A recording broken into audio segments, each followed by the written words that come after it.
Aí, já estamos gravando. Já começou e eu posso fazer uma introdução, uma apresentação do palestrante, né? Bem, então, como já sabem, o palestrante de hoje é o professor Rogério Rosenfeld.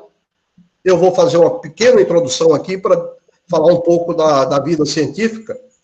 O Rogério, ele foi estudante de graduação e de mestrado na USP de São Paulo, em Física, e fez o doutorado na Universidade de Chicago, em 1990.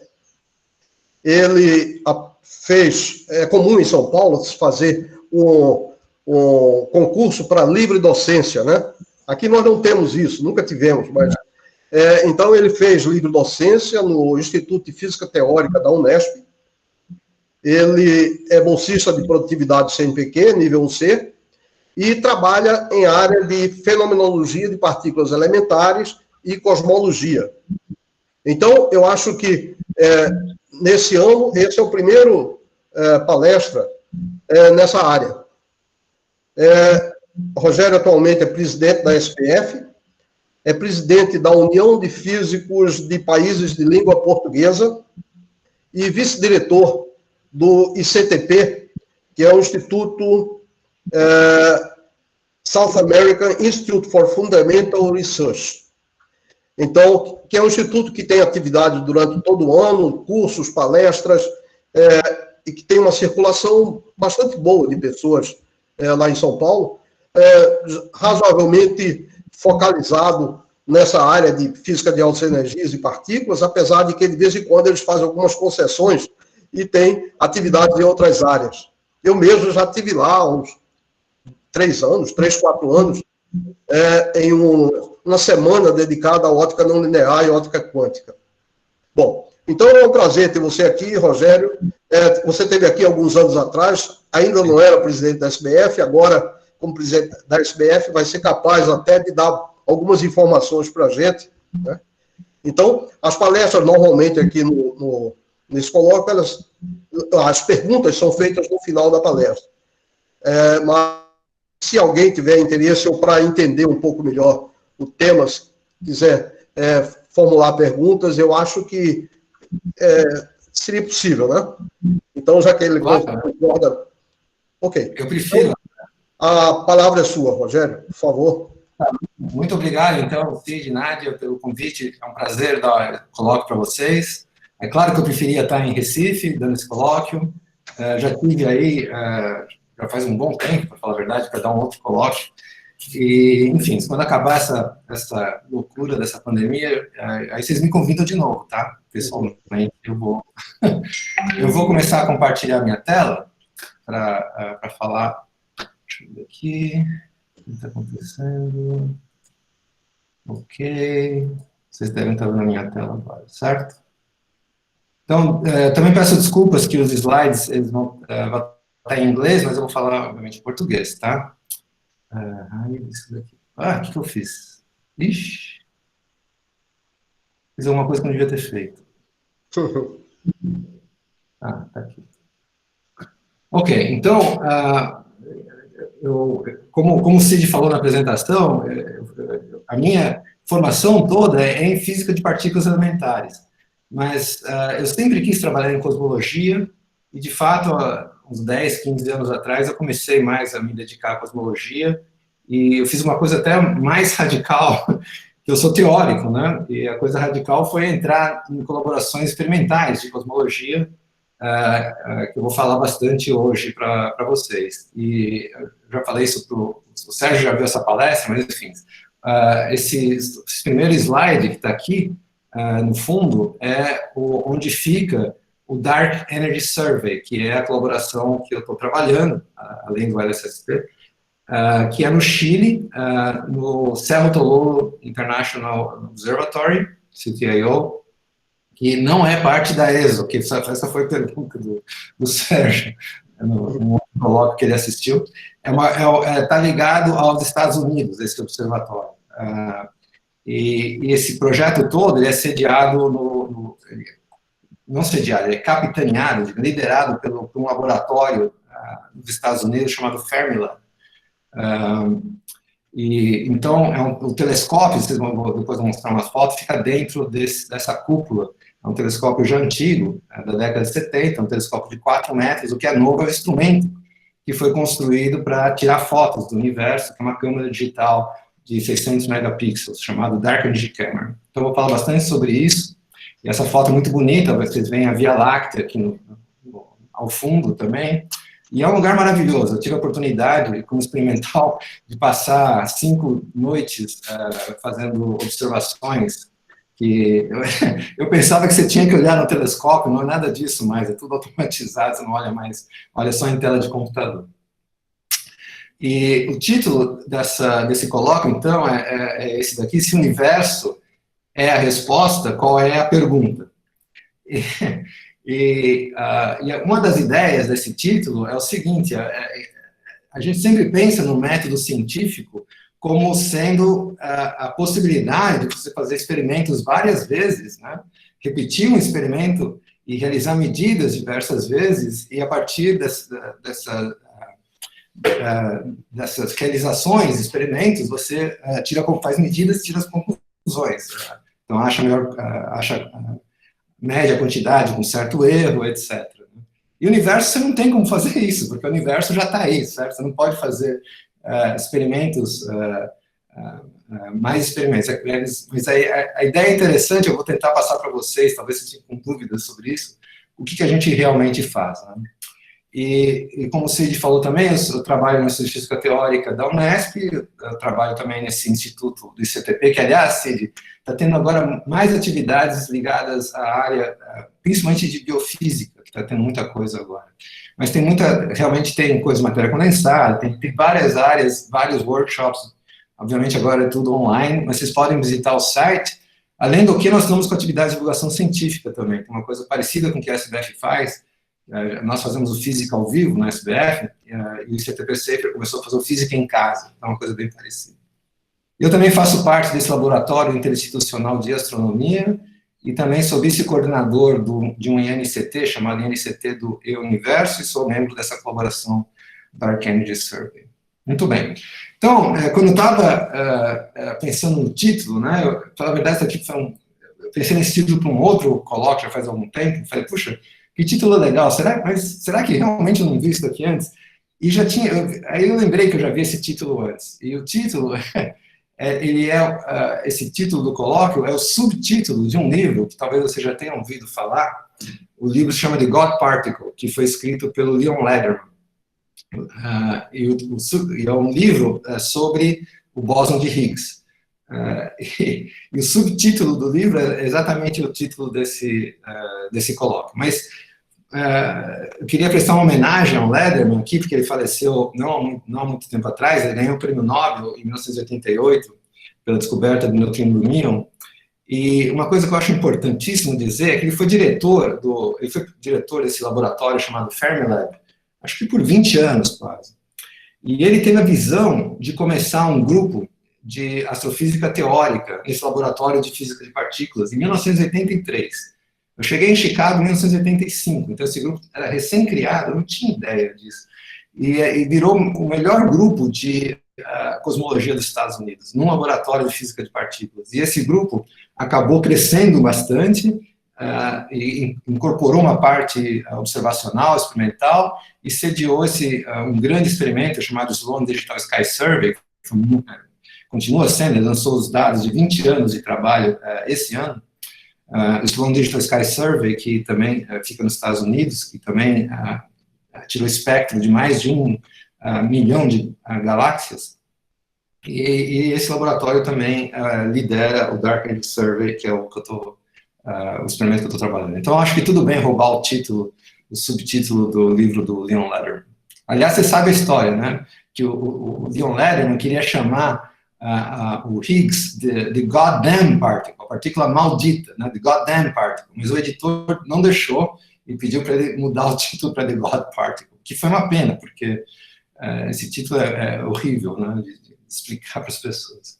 Bom, então o plano desse colóquio, eu vou falar uma introdução rápida sobre cosmologia, falar como que a gente obtém respostas sobre o universo, e vou falar um pouquinho dos ingredientes que entram na teoria que descreve o nosso universo. Então, principalmente as pequenas perturbações, como que elas elas evoluem no universo, falar uma coisa chamada, uma quantidade que está na base de muitas observações, chamada espectro de potência, e eu vou me dedicar bastante à parte observacional, que é o que a gente faz no Darkness Survey, falar de alguns destaques e desafios do Darkness Survey e o futuro dessa área, na minha opinião. Muito bem.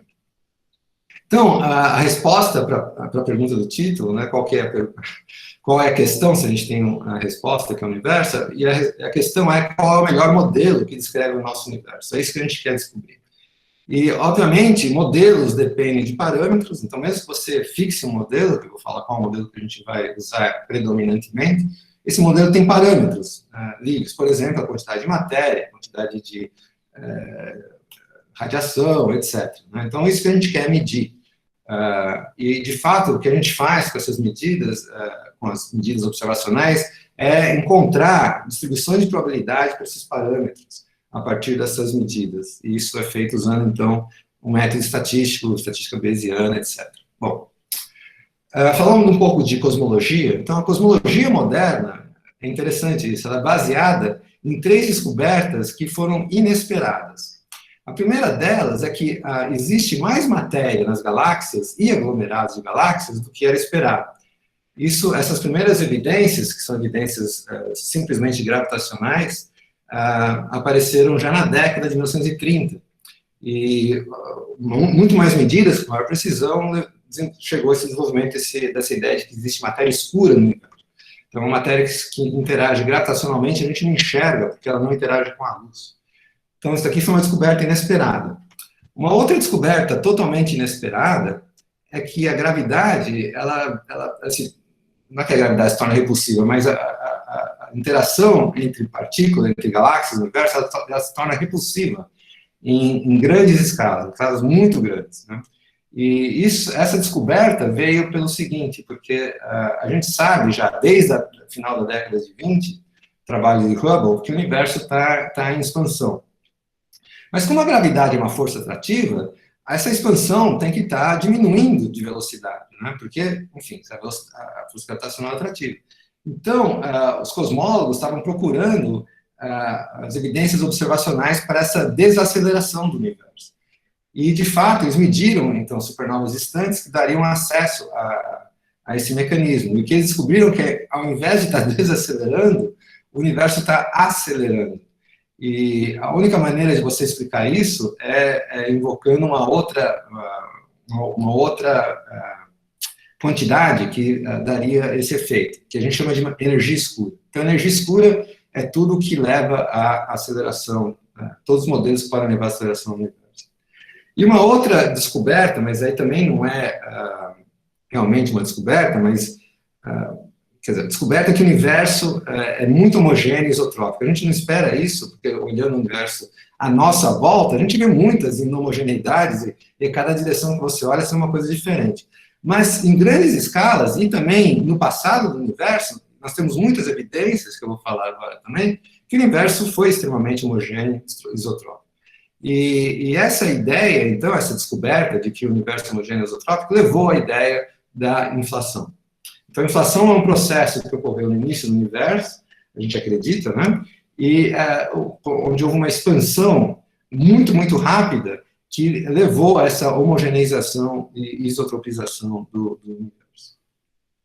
Então, hoje em dia, nós temos um modelo cosmológico padrão, que a gente chama, né? Que é o nome que a gente dá para esse modelo é lambda CDM, lambda maiúsculo CDM. Então, esse lambda maiúsculo é o símbolo que a gente dá para um modelo de energia escura chamado a constante cosmológica, que é o modelo mais simples que já foi postulado, foi inventado mesmo por Einstein, no primeiro trabalho de cosmologia. O primeiro trabalho de cosmologia moderna foi feito em 1917, 2 anos depois da relatividade geral, pelo Einstein mesmo, que aplicou o modelo da relatividade geral para explicar todo o universo.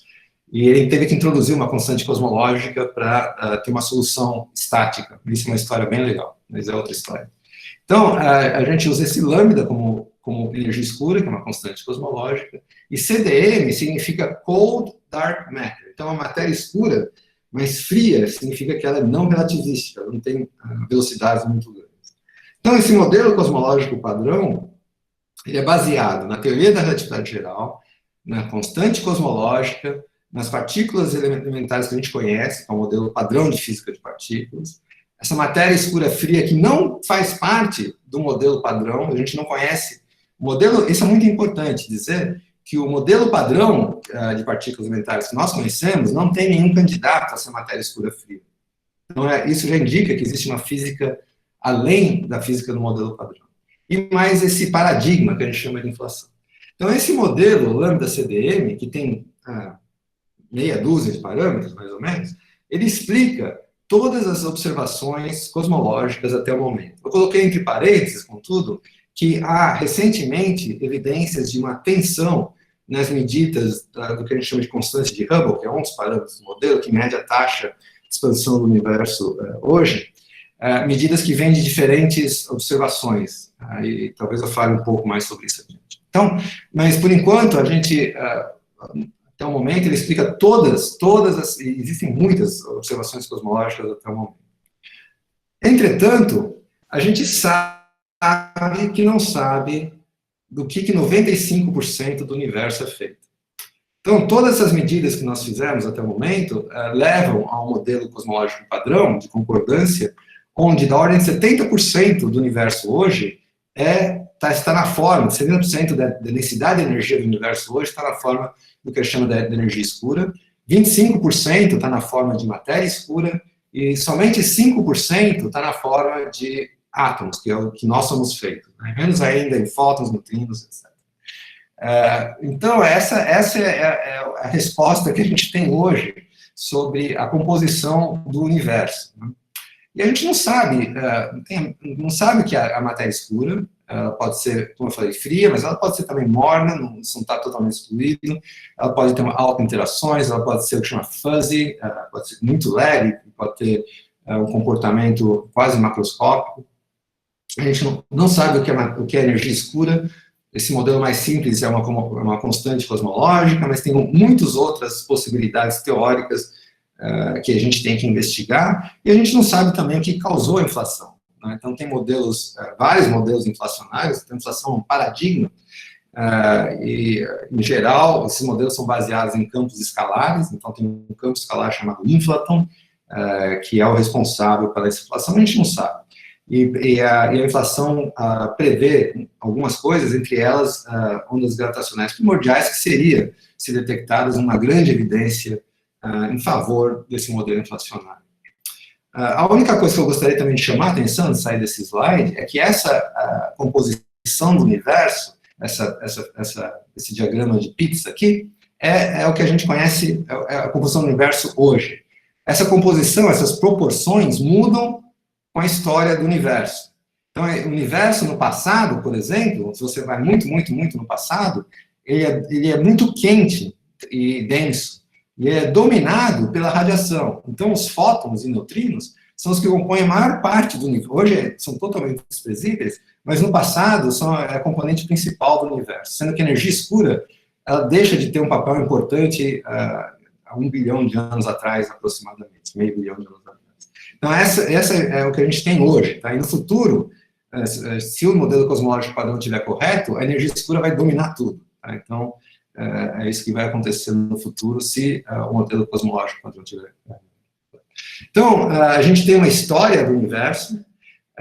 O universo, você pode pensar como se fosse um elemento, uma água, por exemplo. Se você esquenta a água, vira vapor. Se você esquenta ainda mais, esse vapor acaba sendo dissociado. Se você esquenta mais, ioniza, vira um plasma, etc. Então, você pode pensar que o universo, como a água, passa por diferentes fases, dependendo da temperatura do universo, por exemplo. Então, a gente está aqui hoje, uma temperatura da ordem de alguns graus Kelvin, 3 graus Kelvin, 14 bilhões de anos depois do que a gente chama de início do universo.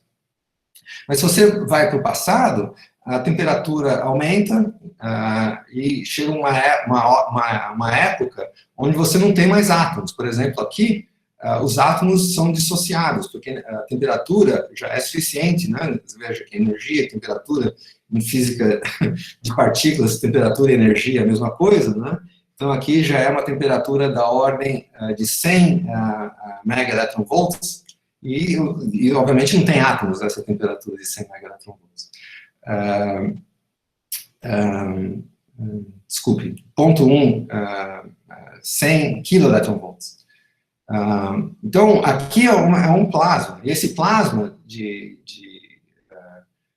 núcleos atômicos e elétrons, etc., ele torna o universo opaco. Então, a gente nem consegue enxergar com luz essa parte aqui do universo. Aqui é quando se formam os átomos, e finalmente o universo fica transparente. E é aqui que é gerado, que a gente chama de radiação cósmica de fundo, que se você quiser, é detectado hoje, e esse é o calorzinho de 3 Kelvin que a gente observa, que vem dessa fase aqui do universo. E se você for mais para o passado ainda, nem núcleos atômicos tem. Então, e mais para o passado ainda, você tem fases, então, onde só tem partículas elementares, etc., né? Até que finalmente você chega numa fase inflacionária, etc. Então, esse daqui é um diagrama que ilustra, né, as diferentes fases pelo que o universo passou. Isso aqui não está em escala, e galáxias começaram, as estruturas do universo, galáxias, etc., começaram a se formar relativamente recente. Vocês terem uma ideia de tempo, aqui é na ordem de 300 mil anos, e aqui é 14 bilhões de anos, tá? E aqui é 1 bilhão, 5 bilhões de anos. Então, o tempo também não está numa escala linear aqui. Mas essa é a história do universo. E se vocês me perguntarem, bom, a partir de que momento a gente tem informações acerca do universo? Bom, a gente certamente tem informações da radiação que é emitida quando o universo tem 300 mil anos, mas nós também temos informações da formação dos elementos químicos mais leves, como átomos de hélio, por exemplo, e isso vem quando o universo tinha da ordem de 100 segundos, que aqui é quando se formam os núcleos atômicos, alguns núcleos mais leves, tá? Isso aqui é uma outra figura também para mostrar essa história do universo, que eu acho muito mais artística, e é de uma artista chamada Angela Gonzalez, que foi responsável pela identidade visual do Fermilab desde a sua criação. Então, eu achei isso aqui numa exposição da arte dela, achei isso aqui maravilhosa, porque é uma coisa totalmente diferente, né, que o universo fica se abrindo aqui. Bom, mas é a mesma informação que essa daqui. Bom, aqui eu queria só dizer que física de partículas e cosmologia, elas estão intimamente relacionadas. Por quê? Porque as equações de Einstein, elas relacionam, falando elas, porque aqui são 10 equações, apesar de eu ter escrito uma só, mas são 10 equações não lineares e acopladas. Essas equações de Einstein, elas relacionam a geometria do universo com o conteúdo de matéria e energia do universo. E o conteúdo de matéria e energia do universo é dado pela física de partículas. Então, a física de partículas está intimamente relacionada com a história do universo. Agora, o modelo padrão de física de partículas elementares, ele funciona muito bem, explica tudo que a gente observa em aceleradores de partículas, com exceção de massa de neutrinos. A matéria escura a gente não observou ainda nos aceleradores de partículas. Tem um problema chamado problema da hierarquia, que eu posso explicar se vocês quiserem. Então, os físicos teóricos, eles não estão satisfeitos com o modelo padrão, e a gente gostaria de encontrar uma física além do modelo padrão. E uma situação parecida acontece em cosmologia. A gente tem um modelo padrão cosmológico, esse nome da CDM, como eu falei para vocês, funciona muito bem, mas ele não é satisfatório. A gente ainda não sabe o que é matéria escura, a gente não sabe qual é a origem da energia escura, o lambda, a gente não sabe o que é. Então, a gente também procura modelos além de lambda CDM que a gente testa. Bom, como vocês sabem, os físicos teóricos são muito imaginativos, então tem muitos modelos que vão além tanto do modelo padrão em física de partículas, quanto do modelo padrão em cosmologia. O nosso trabalho é ver qual modelo que a natureza acabou escolhendo. É isso que a gente quer fazer. E uma coisa que é importante mencionar é que a cosmologia, nos últimos 20, 30 anos, se tornou uma ciência que é dominada por dados. Ela é guiada por dados. Então, virou uma ciência de precisão. E só para mostrar quão velho eu sou, quando eu comecei a estudar cosmologia, a idade do universo, ela era dada assim, 10 elevado a 9, mais ou menos 1 anos. A incerteza na idade do universo estava no expoente. E hoje, com essas medidas super precisas, por exemplo, da radiação cósmica de fundo, a gente consegue inferir a idade do universo com uma precisão enorme. Então, isso daqui é fantástico. E tem muitas diferentes maneiras observáveis que você pode usar para extrair essa informação sobre a cosmologia. E aqui eu queria abrir um parênteses também, rapidinho, só para prestar homenagem a uma pessoa que se destaca por décadas de trabalho em cosmologia e, para mim, ele é o responsável de tornar a cosmologia numa ciência de precisão. Ele deu toda a base física para o estudo preciso da cosmologia, que é o James Peebles, que, como vocês sabem, ganhou o prêmio Nobel no ano passado, metade do prêmio Nobel, por descobertas teóricas em cosmologia. Então, o Peebles, ele foi uma pessoa... é uma pessoa ainda, trabalha ainda hoje em Princeton, professor emérito em Princeton, que é extremamente influente na área de cosmologia, participou dos trabalhos teóricos da radiação cósmica de fundo na década de 60, quando ele era estudante de pós-graduação. É impressionante, uma pessoa realmente importante para a cosmologia.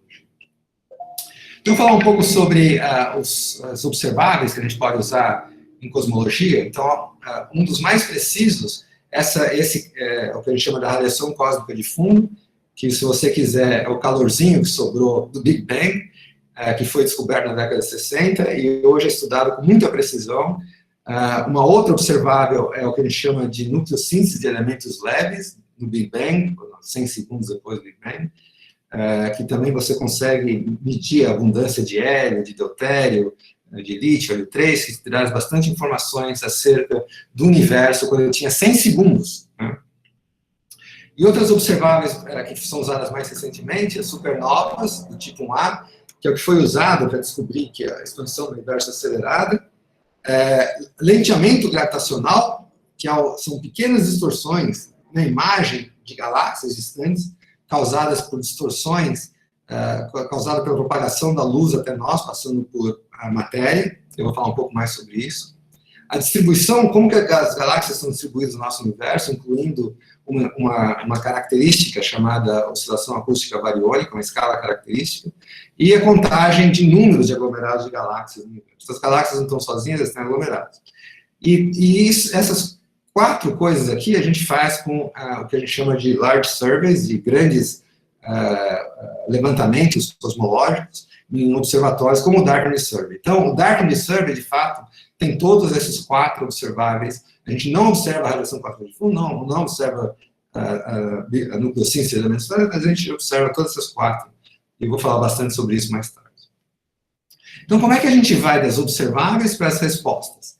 Então, o objetivo principal, de novo, é determinar qual é o melhor modelo que descreve o nosso universo.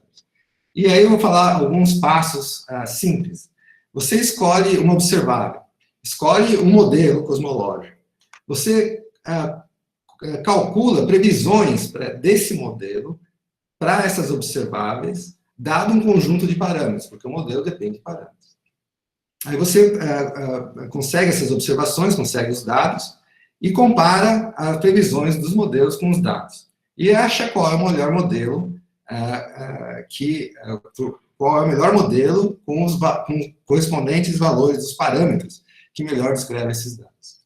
E tudo isso você pode incorporar numa função, que é a função de máxima, a função de verossimilhança, né? Então, essa função aqui, que depende dos parâmetros do modelo, depende do modelo, depende dos parâmetros do modelo.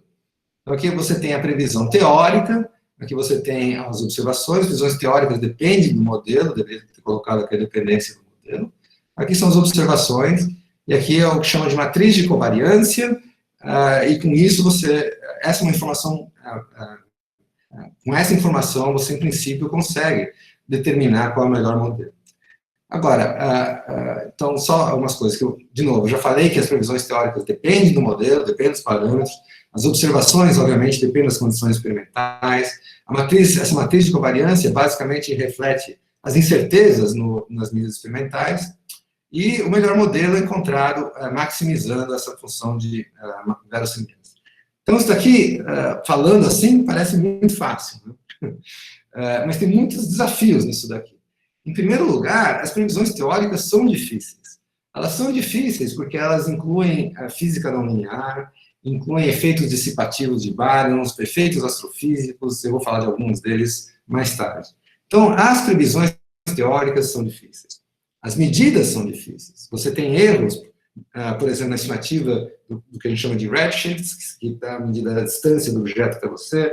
Você tem problemas, se você está fazendo uma observação aqui da Terra, de condições atmosféricas, você tem problemas de que você está observando galáxias distantes e tem uma estrela na frente, você não vai conseguir enxergar. Então, isso acaba introduzindo muitos parâmetros, que a gente chama de nuisance parâmetros, na hora de você fazer uma análise. E esses nuisance parâmetros acabam entrando aqui também, porque as previsões teóricas também dependem do redshift, dependem de outras coisas. Então, isso aqui não é fácil. Outra coisa que não é trivial é que a gente tem que encontrar essa matriz de covariância, essa matriz de covariância que entra aqui. Tem várias maneiras de você fazer isso. Isso é uma coisa que o meu grupo que eu estou trabalhando, a gente trabalha bastante matriz de covariância. Você pode estudar uma matriz, propor uma matriz de covariância teórica, você pode fazer várias simulações, e dessas simulações encontrar uma matriz de covariância, você pode fazer dos próprios dados, usando métodos de bootstrap, etc. Então, tem várias maneiras, e nenhuma delas é totalmente à prova de erros. Né? Outra coisa é que a gente assumiu que essa função de verossimilhança é gaussiana. Então, se vocês viram, isso daqui é uma função gaussiana, né, exponencial de uma gaussiana. Isso aqui é uma hipótese, a gente tem que checar. Outra coisa é o seguinte, a gente tem que levar em consideração que alguns desses parâmetros, eles têm alguma informação nós temos sobre esses parâmetros. Eles chamam de priors. Então, de fato, o que a gente faz é usar uma estatística bayesiana que leva em consideração esses priors. E como que a gente estima esses parâmetros, no final das contas? Bom, essa função aqui pode ser uma função de 20 variáveis facilmente. Então, você não consegue fazer isso sem usar o que chama Markov Chain Monte Carlo. Então, a gente usa cadeias de Monte Carlo para estimar a densidade e probabilidade dos parâmetros. E esses são os resultados que eu vou mostrar para vocês daqui a pouco. E a gente sempre tem que balançar precisão com acurácia. Então, você quer medidas que sejam precisas e acuradas. Então, você tem que tomar muito cuidado com a possibilidade de ter erros sistemáticos. Então, tudo isso tem que ser feito e a gente tem bastante cuidado de fazer isso nos experimentos. Muito bem, então agora falar um pouquinho das perturbações no nosso universo. Como que nós surgimos, para falar a verdade. Como eu falei para vocês, o universo no passado era extremamente homogêneo e isotrópico. De fato, deixa eu pular aqui para o final do slide, as flutuações da radiação cósmica de fundo, esse calorzinho, elas são muito pequenas. As flutuações que eu digo é isso daqui, esse delta aqui são flutuações de densidade, onde ρ é a densidade num ponto, ρ barra é uma média, e você faz, então, o que chama de densidade de contraste. Então, isso daqui está dizendo que essas pequenas variações sobre a densidade média, essas variações são muito pequenas na época da radiação cósmica de fundo, da ordem de uma parte em 100 mil. Né? Agora, ainda bem que tem essas pequenas perturbações, essas pequenas flutuações, porque senão, se fosse absolutamente homogêneo e isotrópico, nós não estaríamos aqui, porque nós somos grandes inhomogeneidades no universo. Então, tem que haver seria muito satisfatório se houvesse um mecanismo que explicasse a origem dessas pequenas perturbações.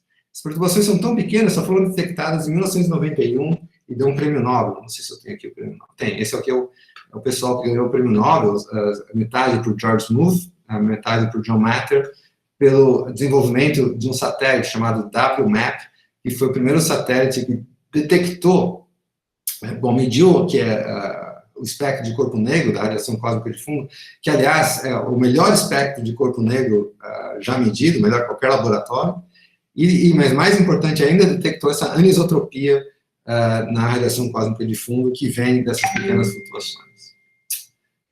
Muito bem. Então, é importante você ter importante não, mas seria muito legal ter uma teoria que explicasse a origem dessas flutuações. E tem. Então, a inflação, esse paradigma que foi inventado por um outro motivo, aliás, para explicar a homogeneidade e a isotropia, também gera essas pequenas perturbações no universo. E gera por um efeito muito bonito, gera por flutuações quânticas. Essas perturbações, elas crescem com a gravidade e dão origem às estruturas que nós observamos, as galáxias, os planetas e nós, estrelas, etc. Então, é muito importante a gente estudar a evolução das perturbações. De fato, o nosso modelo lambda CDM, ele tem parâmetros que estão relacionados a essas flutuações que são geradas durante a inflação.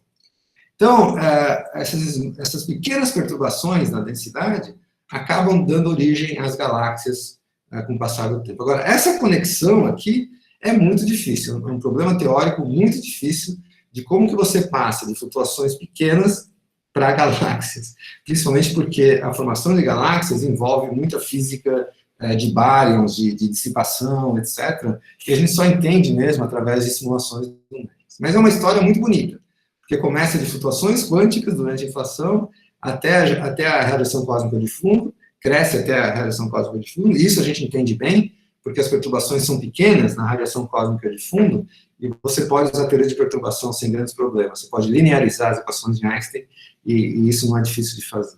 Mas aqui, para formar galáxias, você já está num regime não linear, e onde a presença de gás é importante. Então, tem problemas astrofísicos, e esse é um problema muito difícil. Então, uma coisa difícil é que nós, nos nossos telescópios, a gente observa galáxias são feitas de baryons, átomos, né? Porque isso é o que emite luz. Mas os baryons são apenas 15% da matéria total do universo, da matéria, tá?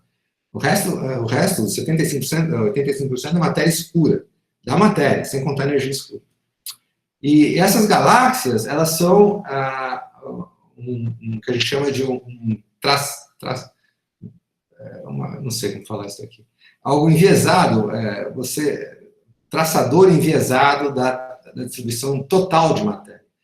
E isso é difícil para a gente, porque no modelo o que entra é a distribuição de matéria, enquanto que o que a gente observa é galáxias. Então a gente tem que ter uma relação entre galáxias, que são baryons, etc., e a matéria escura, por exemplo.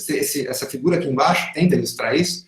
Se você quiser saber onde é que está a distribuição de matéria na Terra, por exemplo, olhando para a luz, você vai errar, porque tem muita matéria aqui que não tem luz. Né?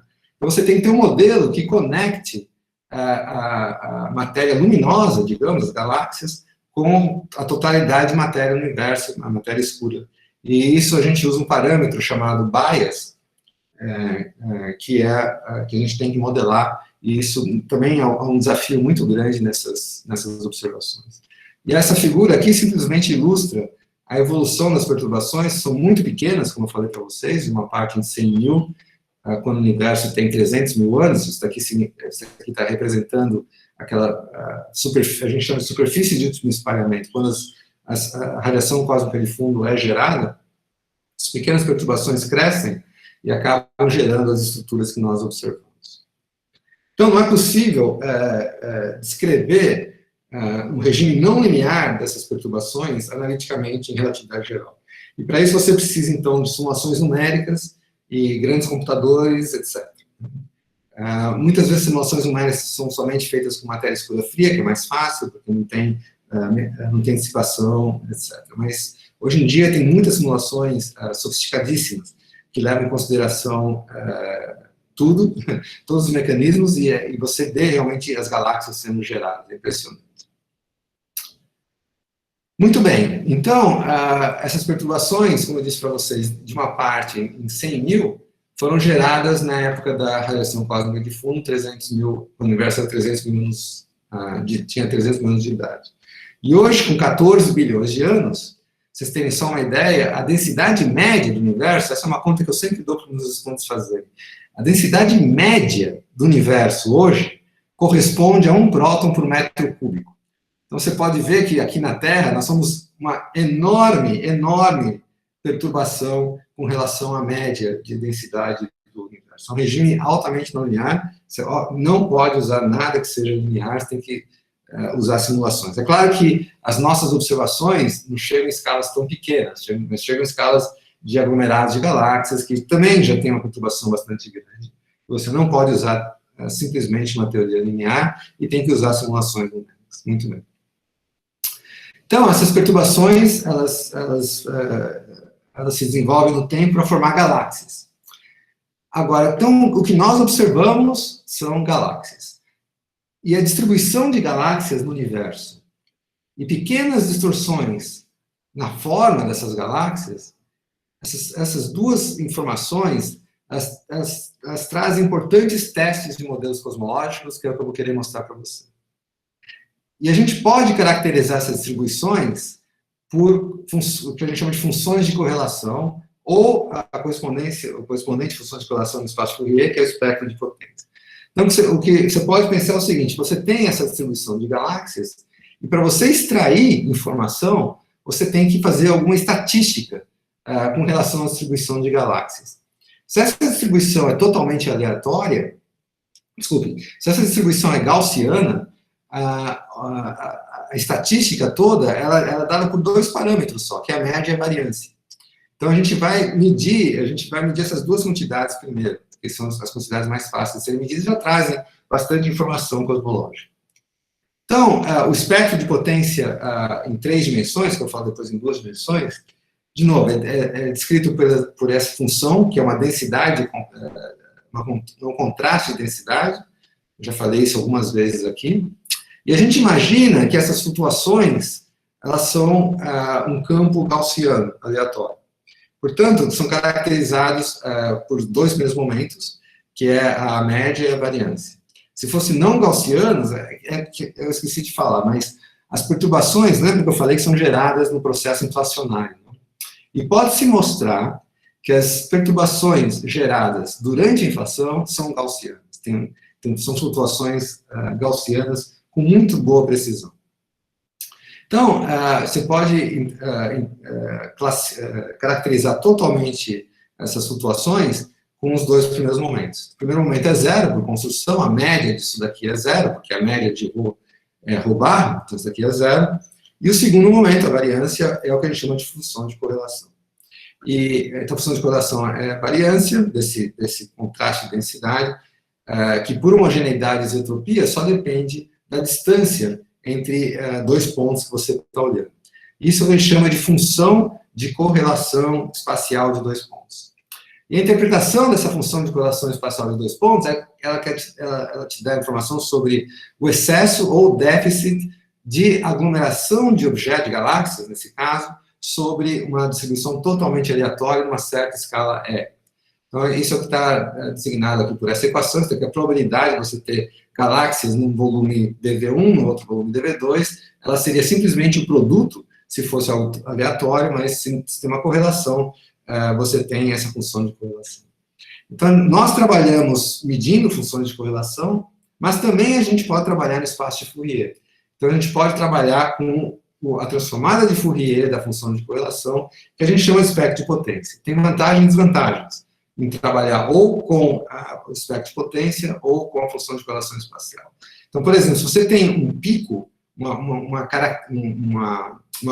escala muito característica, onde você tem uma correlação maior, que aqui eu estou simplesmente exemplificando uma função delta, a transformada de Fourier de uma função delta é uma função oscilatória, por exemplo. Então, o pico aqui no espaço real dá origem a oscilações no espaço de Fourier. E talvez você já tenha ouvido falar, eu mencionei super rápido, uma coisa chamada oscilação acústica de baryons, e isso tem a ver com essas oscilações aqui. Isso eu vou falar um pouco mais tarde. Agora, vocês podem me perguntar se existe alguma escala preferencial para a distribuição de galáxias. E existe uma física muito bonita por trás disso, que te dá uma resposta afirmativa. Existe uma escala preferencial, e essa escala preferencial, ela deixa uma régua no céu, para falar a verdade, que te permite fazer testes cosmológicos. E essa escala é a escala da oscilação acústica baryônica, e eu posso falar mais, se vocês quiserem, de onde vem essa escala fisicamente. E outra coisa é que o espectro de potência, ele é sensível à nova física. Então, aqui, por exemplo, é um gráfico que mostra o espectro de potência como função do K, para diferentes modelos de matéria escura. Então, você tem matéria escura, aqui o preto é matéria escura fria, e aqui são modelos com matéria escura morna, digamos assim, que suprimem, então, de diferentes massas para partículas de matéria escura. Quanto menor a massa, mais supressão você tem, porque ela escapa da perturbação, porque ela tem uma velocidade maior, né? Então, você, em princípio, poderia, com medidas do espectro de potência, ter informações sobre física fundamental, sobre o que é a matéria escura. Acontece que tem uma... Quando eu botei esse gráfico aqui, eu coloquei que isso daqui é a previsão do espectro de potência linearizado. E nessas escalas aqui, a física não linear já é importante. Eu fiz um trabalhinho, já faz uns 2 anos, com um estudante minha e com a Flávia Sobreira, mostrando que quando você leva em consideração efeitos não lineares, essa variância, essa diferença no espectro de potência devido à massa da partícula de matéria escura, ela praticamente desaparece. Então, é muito importante você levar em consideração efeitos não lineares. Bom, além da distribuição da galáxia em si, tem um outro efeito que é muito importante, que é a distribuição do formato das galáxias. Isso a gente chama de lenteamento gravitacional fraco. E a ideia é o seguinte, suponha que nós estamos aqui, e a gente está olhando para essas galáxias que estão no fundo, bem distantes, tá? Se você perceber nesse desenho, essas galáxias têm orientações mais ou menos aleatórias. Mas quando elas passam por quando a luz dessas galáxias passam por uma quantidade grande de matéria aqui incluindo matéria escura, elas sofrem uma distorção. E essa distorção induz uma correlação, e aparece uma correlação desse tipo. Não sei se vocês estão vendo, mas aqui tem a forma dessas galáxias estão correlacionadas, parece que faz um círculo assim. Então, isso daqui é um efeito conhecido, vem da relatividade geral, e depende da quantidade de matéria que tem entre nós e essas galáxias aqui de fundo, né? Isso é medido, a gente mede. Aqui é só um exemplo, muito exagerado, não é isso que nós usamos nas nossas observações, mas só um exemplo que mostra, aqui são grandes distorções na imagem de galáxias que estão no fundo e a luz delas passam por uma grande concentração de matéria, que é esse grande aglomerado de galáxias aqui, que é o Abel 2218. Só para dar um exemplo desse efeito, mas aqui é muito exagerado. Os efeitos que nós olhamos são muito, muito menores e tem que ser olhados de maneira estatística também. Então, essa função de correlação de 2 pontos contém todas as informações para um campo aleatório gaussiano, e o que a gente faz é medir funções de correlação de 2 pontos de posições de galáxia, então, correlação entre 2 posições de galáxia, correlação entre a forma, a elipticidade, é o que a gente faz, das galáxias, e a cross-correlação entre essas 2 quantidades, a posição e a forma da galáxia. Isso vai com o nome de 3x2 point, um projeto que analisa 3 funções de correlação de 2 pontos. Esse é o codinome, é o jargão que a gente usa nos nossos trabalhos. Então, agora falando em observações, e falando no caso do Darkness Survey, então tem vários instrumentos que estão fazendo levantamentos de distribuição de galáxias, que já fizeram, alguns estão fazendo e outros vão fazer. Então, nós aqui estamos envolvidos com o Darkness Survey, tem um grupo em São Paulo envolvido com o Darkness Spectroscopic Instrument, e tem o futuro, que é o Legacy Survey of Space and Time. Então, falar um pouquinho do Darkness Survey Collaboration, são da hora 300 cientistas, o Brasil faz parte. Acabou de sair um livro sobre a história do Darkness Survey, e a nossa colaboração do Darkness Survey é um projeto desse laboratório interinstitucional de astronomia, e também apoiado pelo INCT do E-Universo. Isso aqui só mostra os vários experimentos que... isso aqui já é um pouco antigo, 2014, mas mostra os instrumentos que estão planejados e vão entrar em operação. Aqui é o Darkness Survey, aqui é o Euclid, que é um satélite europeu, aqui é o Darkness Spectroscopic Instrument, e aqui é o LSST, que vai entrar em operação, já está um pouco atrasado, e deve entrar em operação em 2022, 2023. Isso aqui é só a página do Linea, que dá apoio para todos esses projetos aqui. Aqui eu simplesmente estou mostrando que, usando essas 4 observações diferentes, você pode obter limites em modelos cosmológicos. Eu estou eu estou vendo que o meu tempo está acabando, eu nem cheguei ainda no meu trabalho. Mas você vê, é importante combinar várias observações para você reduzir o erro. E é isso que a gente faz no Darknet Survey. Só falar um pouquinho que o projeto ele faz um levantamento olhando para uma área de 5.000 graus quadrados do céu, que equivale a 1/8 da área total do céu. Nós já temos catálogos com 300 milhões de galáxias, com redshift até 1,3, 100 mil aglomerados de galáxias, 4.000 supernovas. E a gente faz uma coisa muito interessante, a gente mede o redshift usando fotografia. Então, um método fotométrico, que é menos preciso que o método espectroscópico, mas você consegue muito mais objetos. A gente usa esse telescópio Blanco, que eu já falei, com uma câmera digital. Só para vocês terem uma ideia de quanto tempo leva um projeto, o projeto foi anunciado em 2003, a pesquisa e desenvolvimento da câmera levou 4 anos, a construção da câmera mais 4 anos, e a primeira luz no telescópio foi em 2012. Tivemos 5 anos e meio de observações, e as observações acabaram em janeiro do ano passado. E hoje a gente está analisando os dados.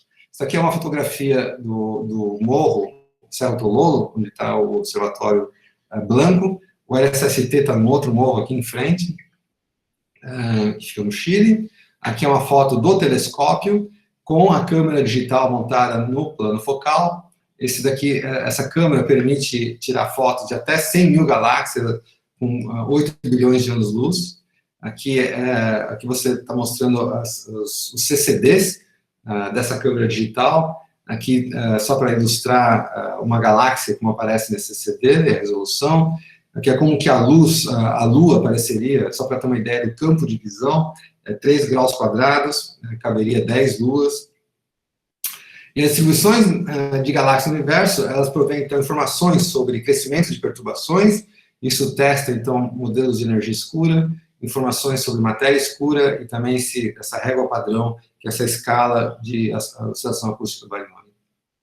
Só falar um pouquinho dos dados, né? Cada foto em um dado filtro gera 500 megabytes de dado, tem 300 fotos por noite, da ordem de 150 gigabytes por noite, que são transferidos e processados pelo National Computing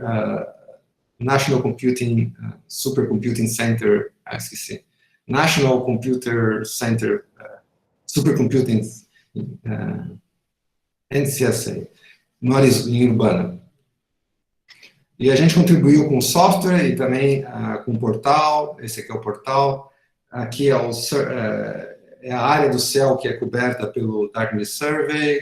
Aqui são os diferentes filtros usados. Isso aqui é em 2016, mas a gente ainda tem mais dados agora.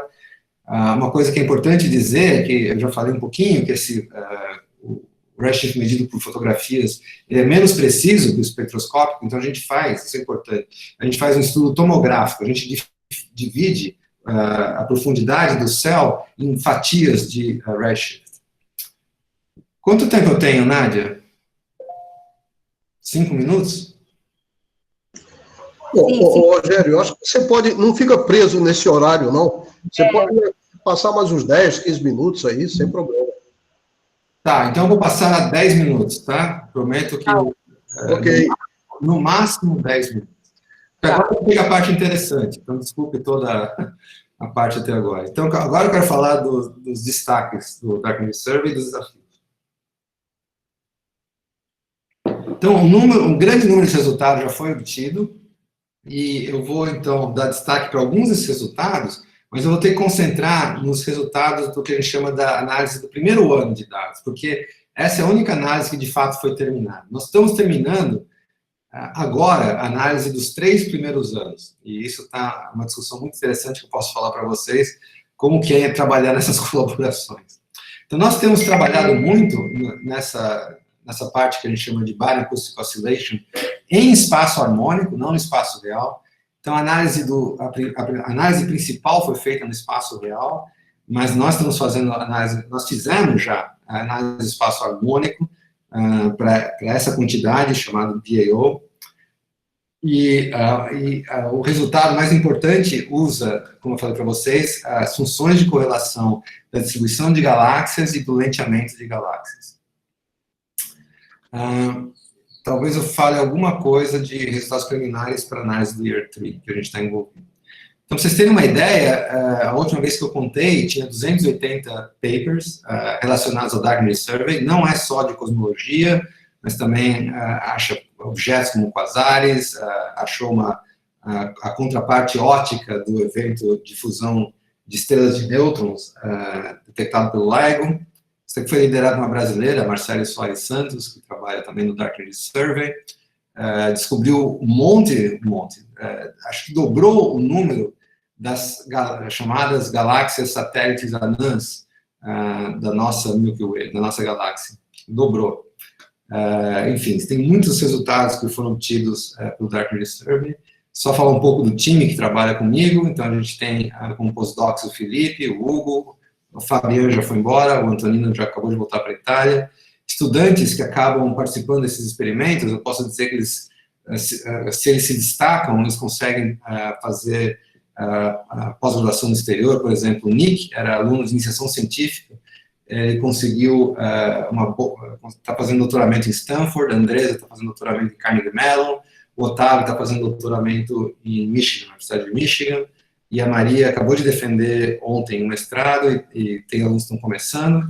Eu também trabalho com a Flávia Sobreira, uma professora da Unicamp, o Marcos Lima, um professor na USP, e a Lívia Miranda, que é uma pipeline scientist na Universidade do Arizona. Então, eu vou só falar um pouquinho do Baryon Acoustic Oscillation, do trabalho do Baryon Acoustic Oscillation, que foi feito em 3 diferentes análises, e a nossa análise, a nossa contribuição foi o espectro de potência no espaço harmônico. Eu não vou entrar em muitos detalhes, mas tem vários passos que tem que fazer. Você tem que definir o catálogo, tem que minimizar os erros sistemáticos, tem que medir os redshifts, tem que dividir os catálogos nessas camadas de redshift e de ângulos também, tem que medir essa quantidade, tem que comparar com simulações para você testar que não está fazendo nenhum erro. E a gente estimou uma matriz de covariância de 1.800 simulações. Enfim, é um trabalho muito extenso que tem que ser feito antes de chegar no resultado. Esse daqui é o paper que nós publicamos. O Camacho, então, agora ele é estudante de doutorado, agora é um postdoc, e ele liderou esse trabalho junto com o Nico Kron. Então, o que a gente faz é fazer uma decomposição em esféricos harmônicos desse contraste de densidade de galáxias e calcular um estimador do que a gente chama de espectro de potência angular. Isso é muito parecido com o que se faz na radiação cósmica de fundo. Uma complicação que existe é que a gente não trabalha com o céu inteiro. A gente trabalha com esses 5.000 graus quadrados, como eu falei para vocês. E isso traz várias complicações que a gente tem que levar em consideração. Mas a gente leva isso em consideração. Não vou falar disso. Isso aqui, o modelo teórico que a gente usa, um modelo mais simplificado, um modelo chamado template, para esse espectro de potência angular. E a gente determina essa quantidade chamada alfa, que no fim tem a informação cosmológica que a gente está atrás. E depois dessa análise, então, isso aqui é só mostrar esse parâmetro alfa, determinado da função de correlação angular e a função e o espectro de potência angular para várias simulações, para as 1.800 simulações, e aqui para os mocks, aqui é para os dados, para mostrar que o que a gente obteve dos dados é exatamente o que é esperado. E no fim a gente conseguiu colocar, então, o nosso pontinho num diagrama que é parecido com o diagrama de Hubble. Então tem vários experimentos aqui. Aqui você tem esse parâmetro cosmológico aqui, e essa é a medida do Dark Survey Year 1 para esse parâmetro que te dá a cosmologia também. E o resultado mais importante da análise do primeiro ano foi a análise do que eu falei, dessas 3 funções de correlação de 2 pontos. Para isso, nós usamos 2 catálogos de galáxias, um catálogo de formas de galáxias, com 26 milhões de galáxias, e outro é o catálogo de posições de galáxias, 650 mil, um tipo de galáxia especial que você consegue ter mais informação sobre elas de um redshift melhor. E isso eu queria chamar a atenção um pouco, tá? Lembra que eu falei que o modelo um certo modelo cosmológico é determinado pelos parâmetros que são necessários para esse modelo. Então, no modelo que a gente estuda, você tem os parâmetros cosmológicos são esses daqui. Então, você quer a quantidade de matéria, Isso aqui é a amplitude de perturbação que vem da inflação. Isso aqui eu chamo de índice espectral da perturbação, que também vem da inflação. Aqui você tem a quantidade de baryons, eu não estou vendo mais a minha flechinha. Quantidade de baryons, aqui é a constante de Hubble, aqui é a quantidade de neutrinos, e aqui é o que a gente chama de equação de estado da matéria escura. Então, no final, tem poucos parâmetros cosmológicos, na ordem de 7. Mas tem muitas incertezas experimentais, observacionais. Lembra que eu falei daquele viés entre galáxias e matéria escura? Isso aqui a gente parametriza só com uma parametrização muito simples, só com um parâmetro, mas é diferente para cada camada de redshift, por isso tem 5 deles aqui. E fora isso, tem vários outros parâmetros que caracterizam incertezas na medida do redshift, etc. Então, no total, tem 20 parâmetros que a gente chama de nuisance parameters, né? Então, a análise é bem mais complicada, e aqui tem os que a gente chama de priors para esses parâmetros. E por isso que você tem que recorrer a essas cadeias de Markov de Monte Carlo. Então, não vou entrar em muito detalhe sobre isso, só falar que 2 modelos foram analisados. Um é o modelo cosmológico padrão e o outro é um modelo cosmológico onde a energia escura não é constante cosmológica, mas é algo que tem uma equação de estado constante, chamada WCDM. Se esse Wzinho aqui tem um valor de -1, é exatamente uma constante cosmológica. Então, esse é o resultado, um dos resultados principais que eu quero me concentrar um minutinho, pelo menos. E aqui é o seguinte, a gente está mostrando nesse diagrama apenas 2 parâmetros cosmológicos. Um que tem a ver com a quantidade de matéria no universo e outro que tem a ver com a quantidade de perturbações que existem no universo, numa certa escala, 8 megaparsecs. E a primeira coisa que eu queria dizer, talvez vocês já saibam, é que todos os outros parâmetros foram marginalizados. Então, realmente, aqui a gente está plotando uma distribuição de probabilidade para esses 2 parâmetros. Quando você marginaliza sobre um deles, você vai ter essa distribuição de probabilidade, que é do S8, e essa distribuição de probabilidade para a distribuição de matéria.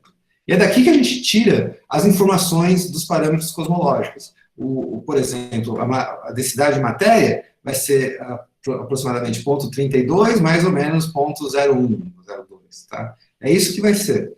Então, é daqui que a gente mede quais são os parâmetros do modelo que descreve o universo. E o que eu quero chamar a atenção é que aqui tem 3 curvas, né, 3 regiões.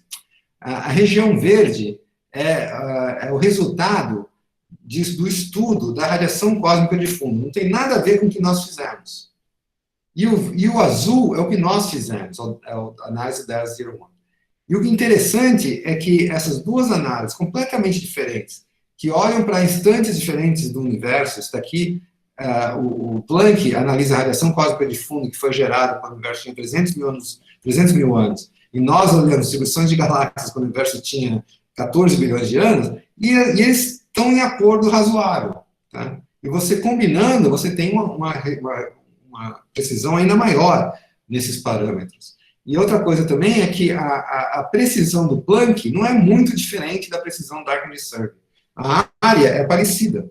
E é a primeira vez que um levantamento de galáxias tem um resultado para parâmetros cosmológicos que tem uma incerteza parecida com o do Planck. Isso aqui foi absolutamente fantástico.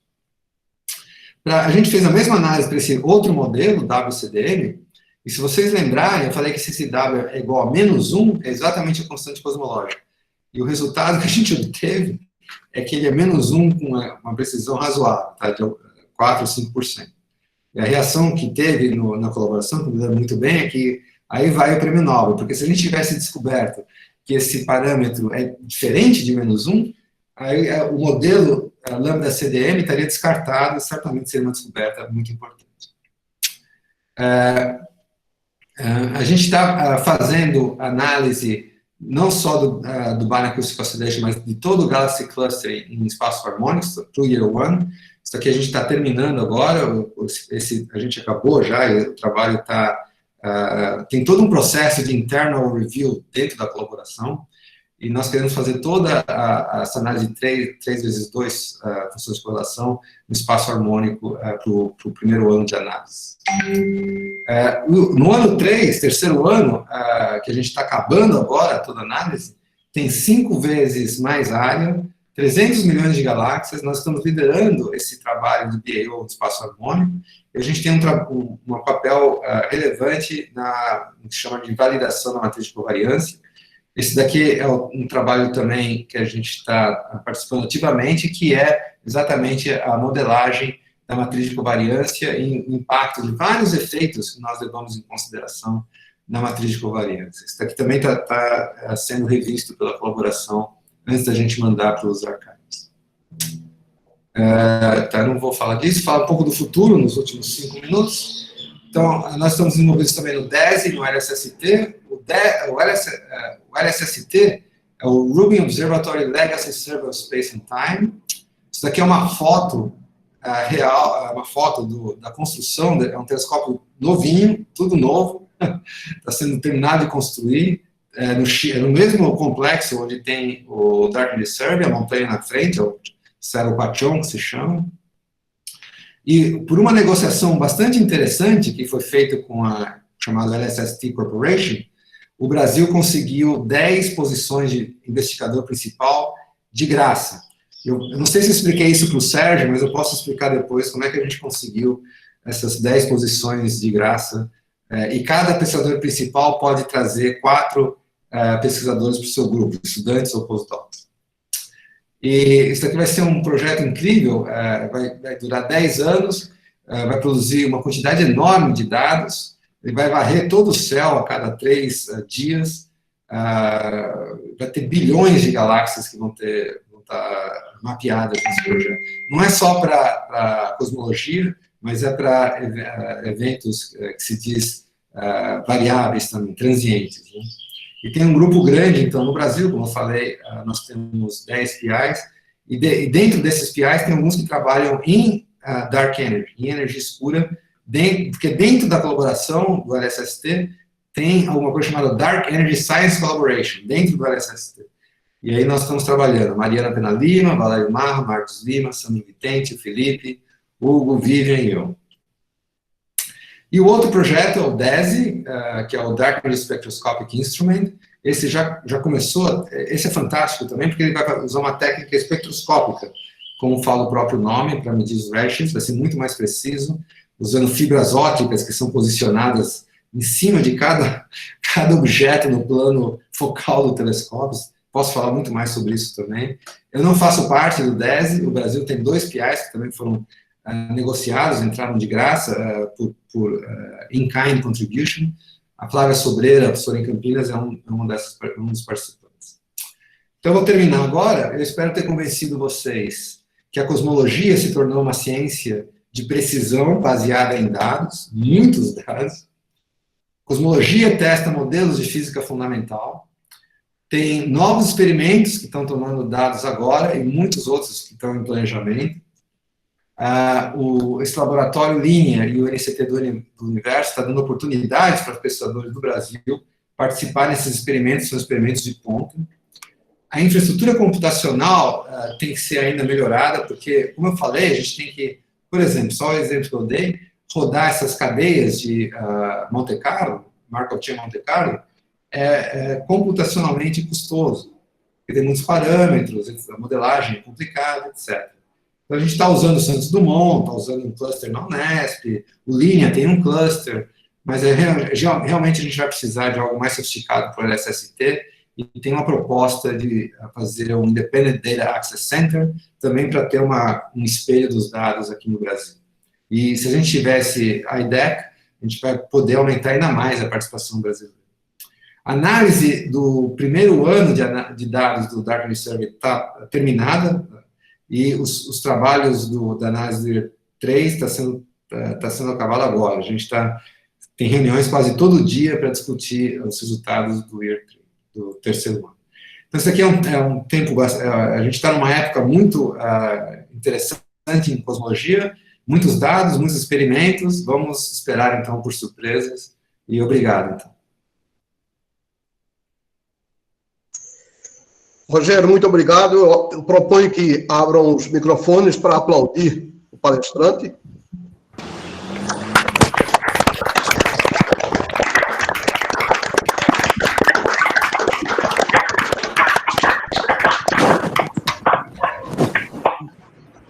Bem, nós vamos passar então para a fase de perguntas.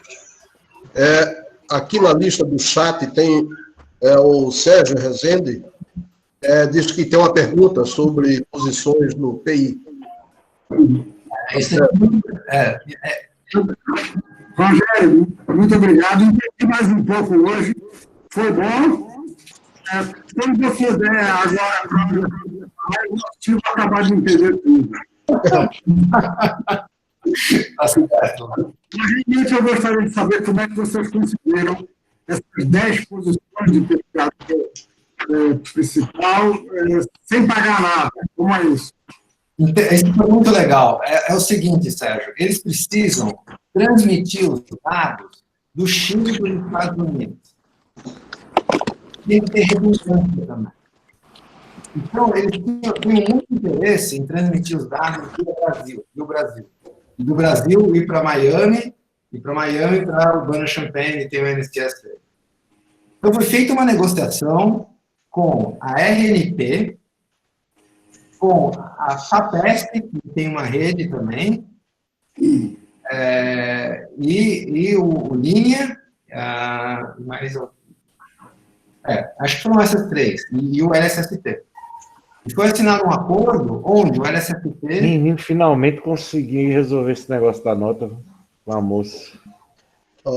Renê, você está com o microfone aberto. Então, o LSST, Sérgio, eles colocaram um valor nessa transmissão de dados que é o suficiente para pagar 10 PI. Então, o Brasil é um membro do LSST agora permanente, digamos assim, com esses 10 PI. Se a gente tiver o IDAC, esse Independent Data Access Center, a gente pode aumentar ainda mais o número de participantes. E deixa eu explicar outra coisa também. Quando nós conseguimos essas 10 posições, foi feito um anúncio na Sociedade Astronômica Brasileira de oportunidades para as pessoas aplicarem e para poder, se estiverem interessados em ter um PI. Teve um comitê externo que foi montado para julgar as aplicações. Foi assim que nós aceitamos pessoas. Então, eu tive que fazer esse processo, eu tive que escrever um projeto, ser entrevistado, etc. E aí conseguimos, então, preencher essas 10 posições. E no DESE foi In-Kind Contribution. E uma coisa que eu queria dar também o crédito é que a pessoa que está por trás dessas negociações talvez você conheça, chama-se Luiz Nicolassi da Costa. Ele é a pessoa que ele é o diretor-geral do Linea, ele é o coordenador também do INCT, que eu sou o vice-coordenador, né? E ele que tem ele já tem uma história muito longa nessa parte de cosmologia observacional. Ele fez doutorado em Harvard, conhece todo mundo e participa já há muito tempo disso daqui. Então, ele realmente foi atrás e conseguiu amarrar essas negociações. E o In-Kind Contribution para o DESE foi totalmente feito com o grupo do Nicolassi, desenvolvendo um software de análise de qualidade de dados, que, de novo, eles deram um valor de 2 PIs para o DESE. Muito bom. Obrigado. De graça, na faixa. Ok. Deixa eu abrir meu... Ok.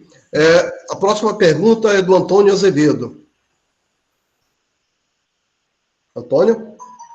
Eu estava com o microfone desligado. Rogério, parabéns pela apresentação, obrigado. A minha pergunta provavelmente é simples. No início da sua apresentação, você mostrou alguns dados, uma distribuição de, não sei se era matéria ou energia, que chamava a atenção de que a matéria atômica era 5%, e o que me chamou a atenção foi os black holes, os buracos negros, era 0,05%. Então, eu queria que você talvez pudesse ajudar um pouquinho melhor. O 0,05, para mim, os buracos negros sempre é uma coisa meio esquisita, as pessoas não entendem muito bem o que é que tem depois do buraco negro. Então, como é que se estima esse 0,05? Isso daqui, para falar a verdade, isso daqui é uma estimativa muito... que não vem da cosmologia, não vem dos dados cosmológicos per se. Tá? Então, eu não sei exatamente como que eles fizeram essa estimativa de colocar buracos negros aqui, mesmo porque há modelos que são especulativos, onde buracos negros podem ter uma contribuição muito maior. Exatamente, é isso que eu sabia, né? Por isso é que eu fiquei na dúvida aqui. Obrigado. Eu não sei as hipóteses que entraram na elaboração desse diagrama aqui. Então, o que eu diria é o seguinte: fótons a gente sabe muito bem, porque a gente sabe a temperatura da radiação cósmica de fundo com muita precisão. Mesmo neutrinos, esses 0,1%, tem uma incerteza, porque depende da massa dos neutrinos. Então, o que a gente sabe hoje, com muita precisão, se o modelo cosmológico padrão estiver correto, é a densidade em número de neutrinos hoje. A gente pode calcular isso com bastante precisão. Mas a contribuição para a densidade de energia depende da massa deles. Então, aqui também tem uma imprecisão muito grande. Então, tudo... aqui, essa parte aqui, com exceção de fótons, tem uma incerteza bastante grande, tá? Mas, de novo, eu chamo a atenção que isso daqui é uma figura para hoje, da distribuição de componentes do universo hoje. Então, no passado era totalmente diferente, como eu falei para vocês. No passado, quando o universo era extremamente quente, fótons e neutrinos eram a maioria da composição do universo. É simplesmente porque a densidade de energia de fótons cresce com T a quarta. E por isso fica muito maior com a temperatura alta do universo. Rogério, Obrigado, Rogério. Eu tenho uma pergunta muito relacionada com essa aí. Você colocou aí que a densidade do universo é de aproximadamente 1 próton por metro cúbico. Como é que você pode estimar esse negócio aí? Então, isso é muito legal. Deixa eu explicar um pouco. Nós sabemos, isso é muito bacana, a gente sabe que o universo... Deixa eu explicar isso um pouco melhor. Tinham 3 possibilidades para a densidade do universo como um total.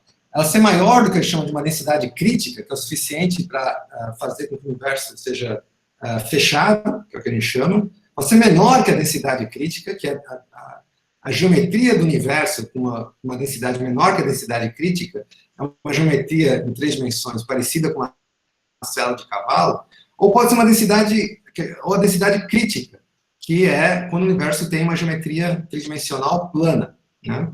A gente não sabia qual que era. Mas o que é impressionante, Cid, é que a descoberta da CMB e as medidas precisas da CMB mostram que a geometria do universo é uma geometria plana. Ou seja, a densidade do universo é igual à densidade crítica do universo. E a densidade crítica do universo a gente consegue calcular simplesmente a partir da constante de Planck. Se você mede a constante de Hubble, você sabe qual é a densidade crítica. Só depende da constante de Hubble. Então, essa densidade crítica, eu posso até te dizer, você pode pegar 3H0 ao quadrado dividido por 8πg. G de Newton. Se você pegar H0, 70 km por segundo por megaparsec, fazer todas as conversões de unidades, blá, blá, blá, você vai ter uma densidade de energia que equivale a da ordem de 5 prótons por metro cúbico. Equivale. É claro que eu falei equivale, porque a maior parte dessa densidade está em energia escura. Então, é equivalente à quantidade de energia que tem 5 prótons por metro cúbico. Essa é uma conta muito legal de fazer, que eu sempre dou para os meus alunos, que é fácil de fazer, e é um número que é impressionante, né? E é fácil de memorizar. Porque eu imaginei que primeiro você tem que saber o número total de galáxias. Você tem que saber o raio do universo, não tem que saber nada disso, né? Não tem que saber nada disso, porque você parte da informação que o universo é plano. Ou seja, você está na densidade crítica. Uhum. E a densidade crítica é isso que eu te falei, é 3H0 ao quadrado por 8πg. Isso sai das equações de Einstein, se você quiser. Uhum. É muito legal. Mais alguma pergunta aí? Olha, Rogério, eu tenho umas perguntas aqui, perguntas inocentes de criança que não trabalha na área. Essas são as melhores. Mas é o seguinte, nós trabalhamos em óptica não linear, exploramos muito o fato de que quando você varia o índice de refração de um certo local, você consegue um desvio na propagação da luz. Então, a gente tem um efeito chamado light bending. Há vários anos atrás, eu li em algum jornal uma coisa sobre as estrelas de Einstein.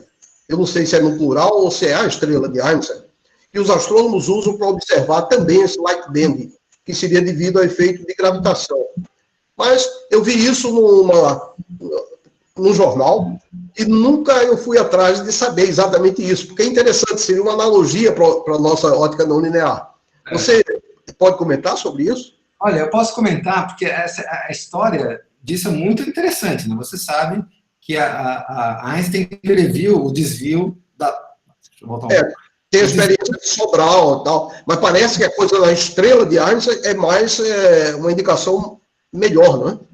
Essa estrela de Einstein eu não conheço, para falar a verdade, e hoje em dia, veja, o que se faz para testar esse desvio é usando micro-ondas, não é nem mais usando luz. Porque você não pode esperar um eclipse, né? Se você tivesse que usar luz, ela teria que passar perto do Sol, você teria que usar só durante eclipse. Não é mais assim. É com rádio, com radiação no rádio, né? Agora, a estrela de Einstein eu não vi, eu preciso dar uma olhada, realmente não sei o que é. Mas tem vários efeitos hoje que, como eu falei para você, esse efeito que a gente chama lenteamento gravitacional fraco é isso também. É a luz passando por aglomerados de galáxias que distorcem muito levemente a forma de galáxias. Mas isso traz informações sobre a quantidade de matéria que existe no universo. Agora, tem muitas outras coisas que são interessantes, Cid, que é o seguinte, você pode pensar que o universo é permeado também por um outro tipo de partícula que pode interagir com a luz e, portanto, pode ter outros efeitos. Isso foi aventado por teóricos numa certa época. E sabe por quê? Pelo seguinte, lembra que eu falei que foi descoberto em 1998 que o universo está em expansão acelerada olhando para supernovas. Não sei se você se lembra que eu falei isso. São supernovas distantes.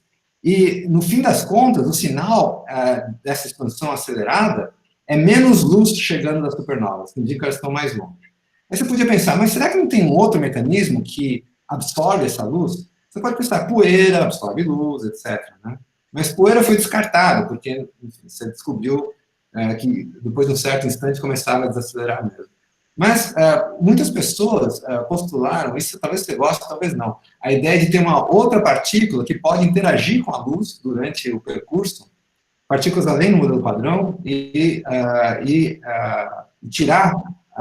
reduzir o fluxo. E aí explicar, aí não há uma aceleração de fato, mas é um efeito de absorção de luz, né? Então, tem muitas coisas desse tipo que foram sugeridas, mas foram todas descartadas. Mas a luz é o nosso mensageiro cósmico, tá? A coisa mais importante que tem em astronomia é a luz. Mais alguma pergunta? Bom, eu tenho mais uma pergunta, porque à medida que... Oi? Ok, lá. Mas é uma pergunta nessa linha das coisas bestas, mas talvez eu tenha perdido isso durante o seminário, mas a gente teve o seminário Coloque passado, foi sobre aprendizado de máquina e como a inteligência artificial tem toda essa aplicação na física. Você vê, queria te perguntar isso, né, dentro dessa área, né, se você vê que pode ter uma possibilidade, né, de um grande avanço por usar técnicas de aprendizado de máquina, de machine learning. Não é que pode, já tem. Já está usando. Já está usando, e não sei, eu falei muito rapidamente, mas as medidas do redshift, que é esse desvio para o vermelho, na nossa colaboração, são medidas que são menos precisas porque a gente não mede espectro. Então, uma das maneiras de você fazer essa medida é usando redes neurais. Na minha época, a gente chamava redes neurais, agora chama machine learning, deep learning, tem todos esses. Na minha época, era redes neurais. Então, tem vários códigos de redes neurais são usados. Então, você treina a rede, o que você quiser chamar, para você medir esses redshifts. Então, já está sendo usado. E mais ainda, já era usado isso, não só em cosmologia, mas simplesmente em astronomia, para você classificar galáxias, por exemplo. Então, já era usado a classificação de galáxias usando redes neurais. Então, tem muitas aplicações de machine learning em cosmologia. E agora, com essa grande quantidade de dados, cada vez mais, as pessoas estão cada vez mais usando machine learning. E lembra que eu falei para vocês que a gente tem essa distribuição de galáxias, no universo que tem informações cosmológicas. A gente usa só o que se chama summary statistics, usa só a função de 2 pontos. Porque a gente não tem condições de olhar tudo, certo? Mas machine learning tem. Então tem gente que já está olhando, não para summary statistics, mas para toda a distribuição, usando machine learning. Então tem muitas coisas que estão sendo feitas com machine learning em cosmologia, identificação de subestruturas subestruturas em galáxias. Tem muita coisa sendo usada em machine learning. Está sendo cada vez mais importante, acho que em todas as áreas da física. Obrigada. Ok, tem uma pergunta aqui do Sidney Gustavo Diniz Feitosa. Ele diz que está com problema no microfone, então pede para que eu lhe peça para explicar melhor sobre o diagrama do slide 67. De novo. O slide 67. Esse slide é o seguinte, aqui o que está sendo mostrado é a razão, enfim, é uma medida cosmológica, mas eu só preciso explicar um pouco melhor. Aqui é a razão entre a distância angular entre objetos sobre uma outra distância, que é a distância até o objeto, a distância tridimensional. Então, tem uma distância é que medir distância em cosmologia é uma coisa difícil, tá? Mas o que faz o BAO, eu não falei isso, eu falei um pouco, é que o BAO te dá uma escala no universo que você pode usar para medir distância.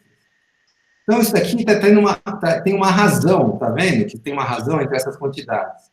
Aqui no denominador é o que é medido pelo Planck. Então, esse daqui é o denominador, é o que te dá Planck lambda CDM. Então, são os dados dessa colaboração chamada Planck, que estudou com bastante detalhe a radiação cósmica de fundo.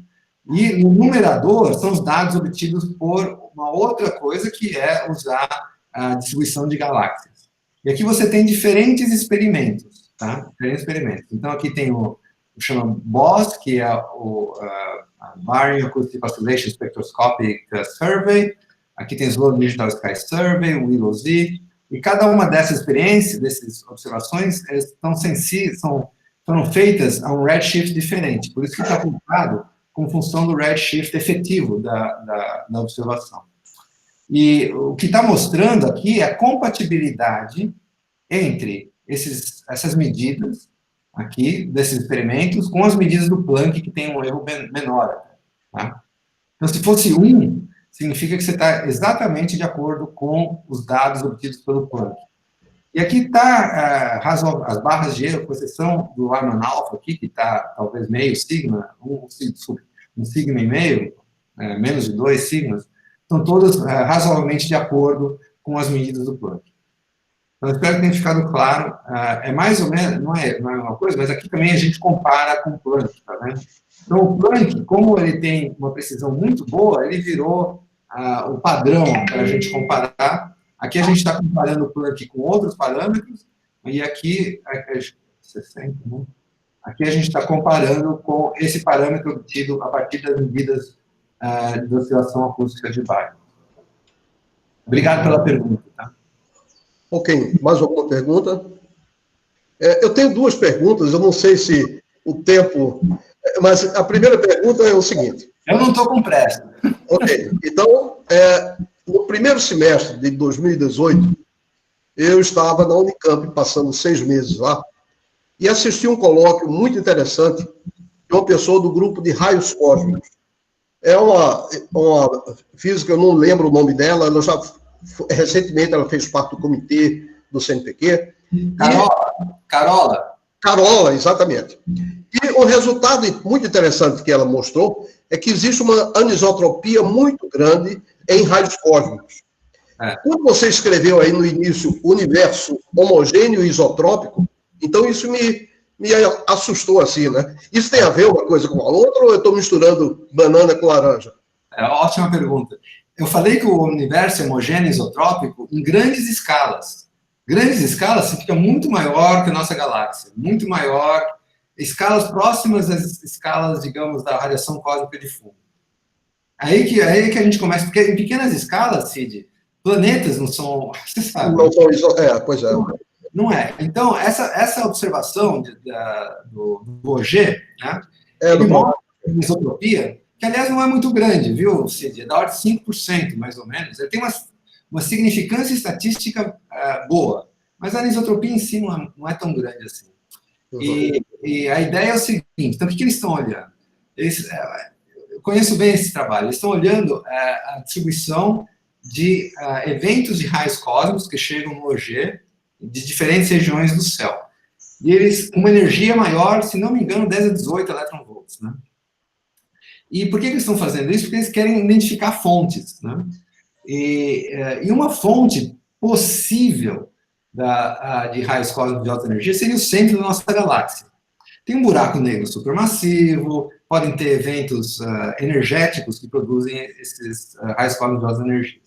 Bom, eles acharam essa anisotropia, e então é uma anisotropia de dipolo que eles mediram, e eles encontraram então um ponto onde tem uma concentração maior de raios cósmicos.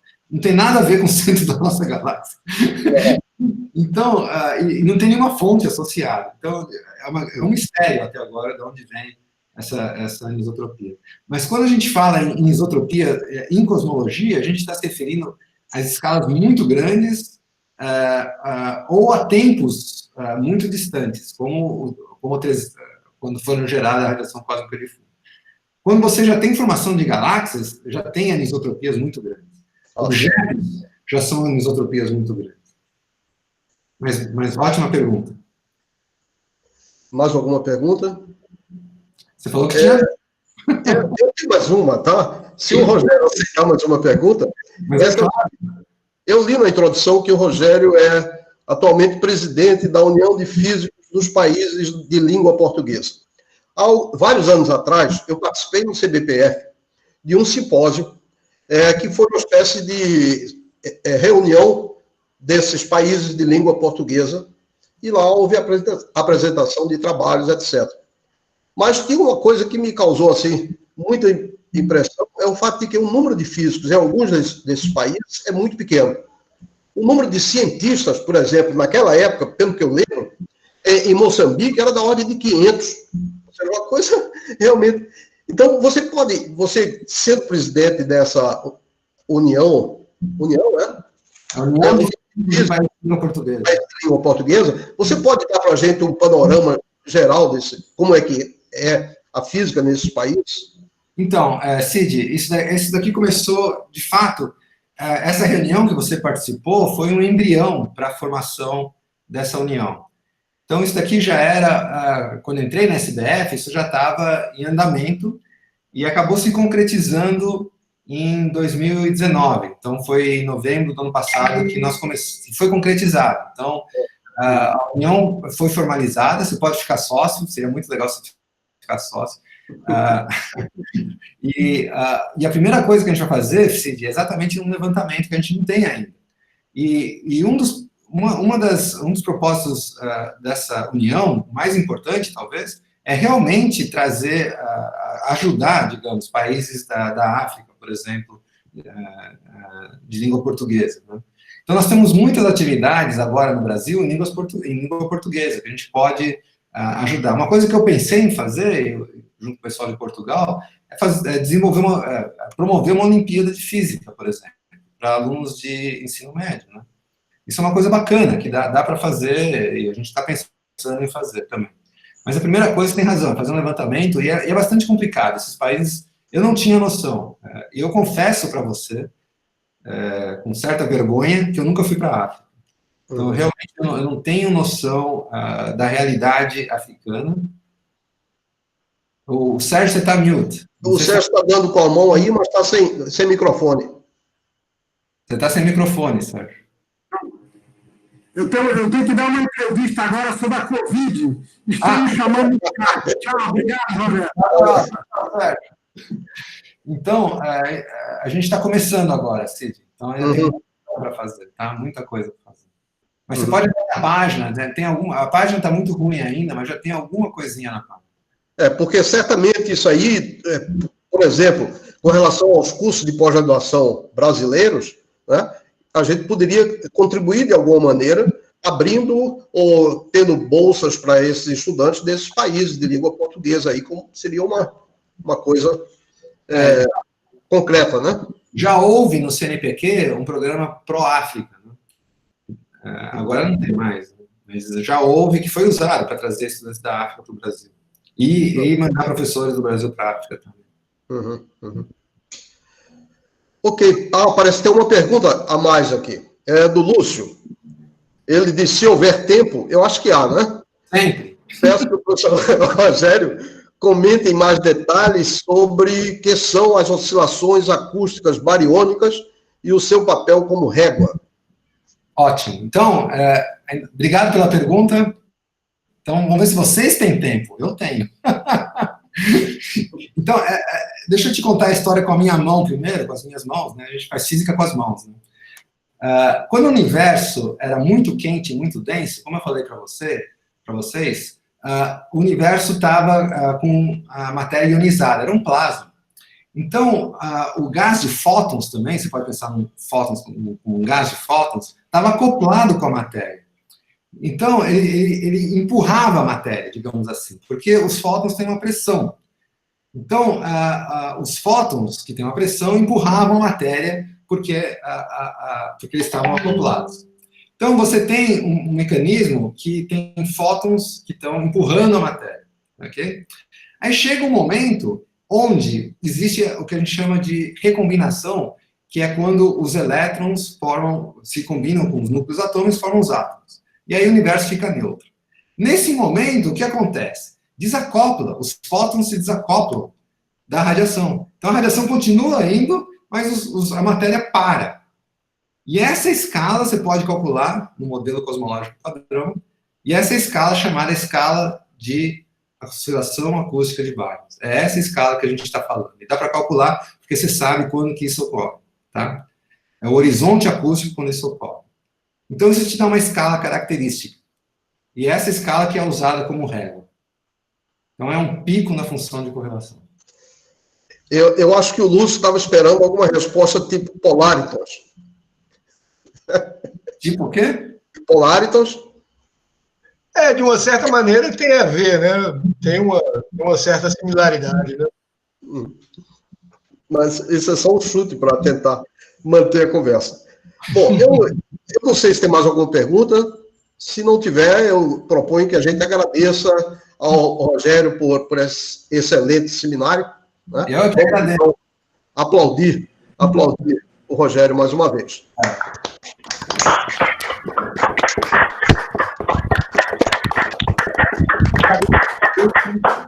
Agradeço as perguntas. Rogério, muito obrigado aí pela vinda até aqui em Recife. Espero que no futuro próximo você possa vir realmente, não virtualmente, para apresentar mais uma outra palestra interessante como essa.